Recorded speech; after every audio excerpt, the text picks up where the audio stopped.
मित्रों, सीता हरण का कहानी कौन नहीं जानता। शायद आज के बच्चे को इस घटना के बारे में पता होगा। लेकिन दोस्तों, क्या आप जानते हैं, महाराज दशरथ की गलती के कारण हुआ था माता सीता का हरण। अगर महाराज दशरथ इतनी विशाल भूल नहीं करते तो शायद माता सीता का हरण नहीं हो पाता। दोस्तों, महाराज दशरथ ने एक बहुत ही विशाल भूल कर दी थी, जिस भूल के कारण मैया सीता को नतीजा भोगना पड़ा। दोस्तों, महाराज दशरथ की गलती, महाराज दशरथ के भूल के कारण मां सीता का हरण हुआ था। हां, माता सीता को इतना कष्ट झेलना पड़ा था। इसके पीछे कारण था सिर्फ और सिर्फ महाराज दशरथ, जो उनके ससुर थे। नमस्कार दोस्तों, स्वागत है हमारा YouTube चैनल में। दोस्तों, आज हम एक ऐसी अलौकिक ज्ञानवर्धक कहानी लेकर आए हैं। दोस्तों, आज के समय में सभी लोग विद्वान हैं, जिन्होंने बहुत सी कथा सुन रखी है। शायद आप सभी लोग जानते होंगे, लेकिन मैं आप सबों के बीच एक छोटी सी कहानी लेकर आया हूं। इस छोटी सी चर्चा के बारे में बताऊंगा। इस कथा को सुनने के बाद आप लोगों को मालूम पड़ेगा, हाँ, महाराज दशरथ अगर यह गलती नहीं करते तो शायद मैया सीता का हरण नहीं हो पाता। वैसे दोस्तों, हमारे विद्वान कहते हैं रामायण की कई किताबें हैं और हर एक किताब में हर अलग कारण बना हुआ है। रामचरितमानस जो तुलसीदास की है, उनके हर एक चौपाई मंत्र का काम करती है।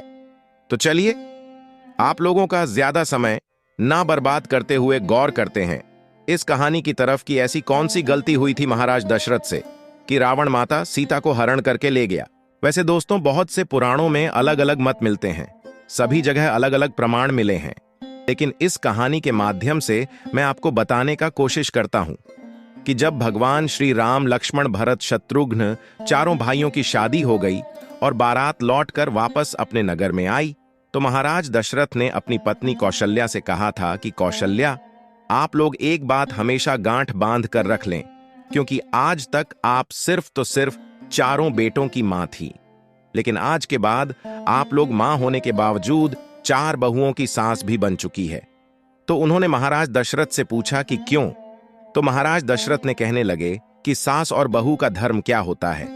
जैसे घर में बेटे की बहू आ जाए, उस घर में सास का यह धर्म बनता है कि दूसरे के बेटी हमारे घर में बहू बनकर आ रही है, और सास का यह धर्म बनता है कि उसकी रक्षा ठीक उसी प्रकार करनी चाहिए जैसे आंखों की रक्षा पलक करती है। नाना प्रकार के उपदेश दिए, बहुत तरह से उन्हें उनका धर्म समझाया। जिसके बाद 2-4 दिन निकल गए तो एक दिन महाराज दशरथ के दिमाग में एक बात आई। महाराज ने विचार किया कि क्यों ना मैं चारों बहुओं का परीक्षा ले लूं, मेरी कौन सी बहू कितनी चतुर है। तो महाराज दशरथ अपने चारों बहुओं को, भगवान श्री राम, लक्ष्मण, भरत, शत्रुघ्न चारों बेटों की पत्नियों को, सीता, मांडवी, श्रुतकीर्ति और लक्ष्मण की पत्नी उर्मिला, इन चारों को अपने पास बुलाया और चारों को पास बुलाकर एक बात कही, देखो बेटा, चारों तुम हमारी पुत्री के बराबर हो। मेरी पुत्री हो तो हमारा एक आदेश है तुम्हारे लिए, और चारों बहुओं खड़ी है, महाराज दशरथ आदेश कर रहे हैं। सभी ने कहा, कहो पिताजी, क्या आदेश है?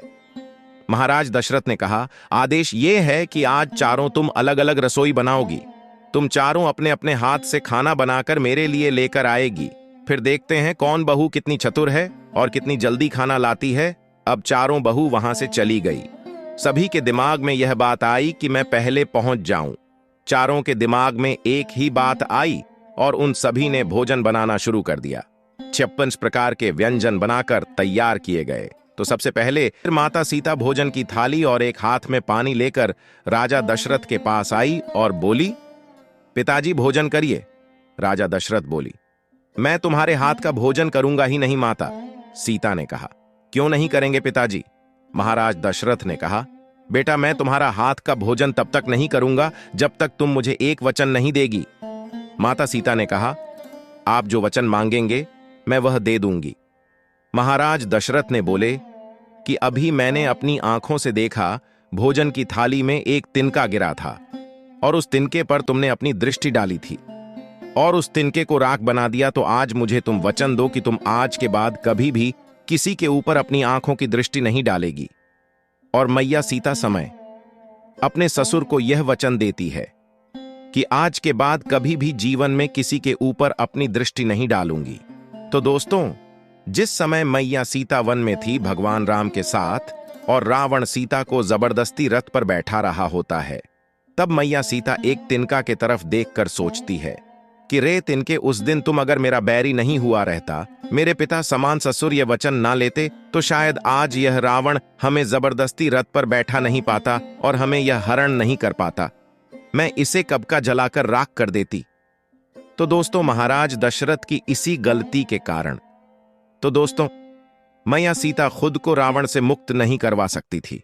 तो दोस्तों, आपको इसके बारे में क्या कहना है? आप हमें कमेंट्स में आकर जरूर अपना राय दीजिएगा। तो मैं आशा करता हूं कि आपको यह जानकारी अच्छा लगा होगा। अगर हाँ, तो दोस्तों जल्दी से इस वीडियो को लाइक कर दें, शेयर कर दें, और चैनल को सब्सक्राइब नहीं किया है तो करिए। और वीडियो को लास्ट तक देखने के लिए बहुत बहुत धन्यवाद।